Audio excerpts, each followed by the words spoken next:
Giacomo Puccini was born on December 22, 1858, in Lucca, Italy.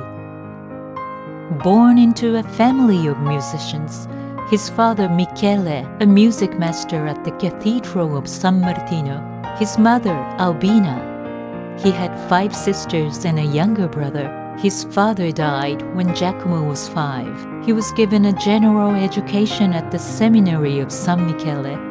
At the age 10, he had become a choir boy in the Cathedral of San Martino. At 14, as an organist. He started smoking. To pay for cigarettes, Giacomo and his friends stole organ pipes to sell as a scrap metal. At 17, on seeing Verdi's Aida, he decided to dedicate his life writing operas. In 1880, gained admission to the Milan Conservatory, obtained a scholarship by Queen Margherita of Savoy. He studied hard for 3 years. Graduation piece, Capriccio Sinfonico, received great reviews in a national newspaper. Soon, Puccini entered a competition to write an one-act opera, although Le Ville did not win. It was later premiered in 1884 and well received by the audience. It caught the attention of the publisher, Giulio Ricordi. Ricordi became his sponsor and commissioned Puccini to write an opera. At the time, he fell in love with Elvira, the wife of a former school friend. They eloped to Milan. Their son Antonio was born in 1886.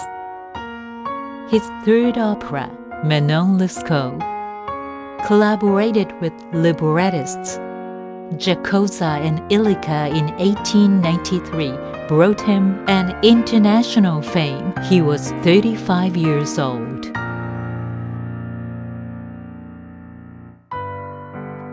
Thus was born a collaboration that was to provide the libretti for Puccini's 3 most popular operas: La Bohème, Tosca, and Madama Butterfly. At the time, he met the Japanese actress Sadayako in Milan for researching Japanese music and tradition. During this period, with the spread of Edison's electric lighting, a theater lighting changed dramatically. Edison later told him, "Men die, and governments change, but the songs of La Bohème will live forever."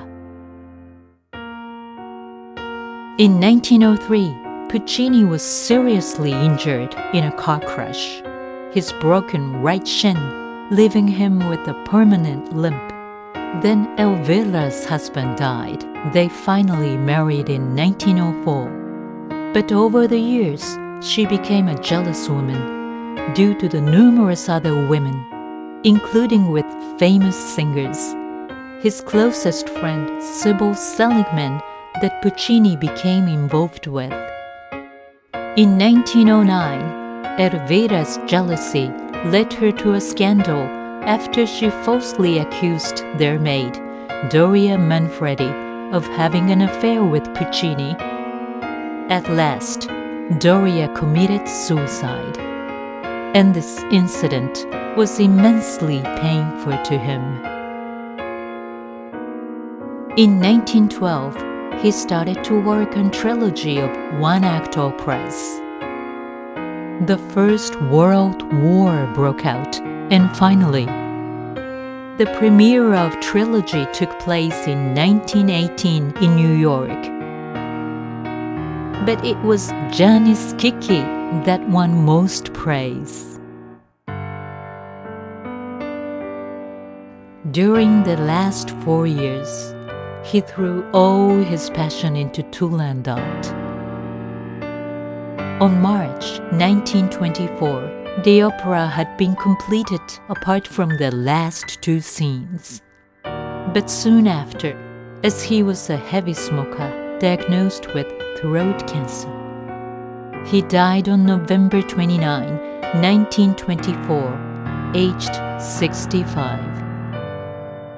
A state funeral was held on December 3rd in pouring rain with thousands of mourners. His last opera, Turandot, was eventually completed by Alfano. The premiere was given at La Scala on April 25, 1926. At the premiere, Toscanini laid down his baton quietly and said to the audiences, "The opera ends here. At this point, Maestro Puccini broke off his work." He once confessed, "Almighty God said, 'Write for the theater mind, only for the theater,' and I have obeyed the supreme command." In his lifetime, his usual timetable of composition, working in the evening and well into the night, while hunting in the daytime, mostly in his beloved house of Torre del Lago, which he called his supreme joy and paradise. Now he is buried there in the chapel, along with Elvira and his beloved son, Antonio.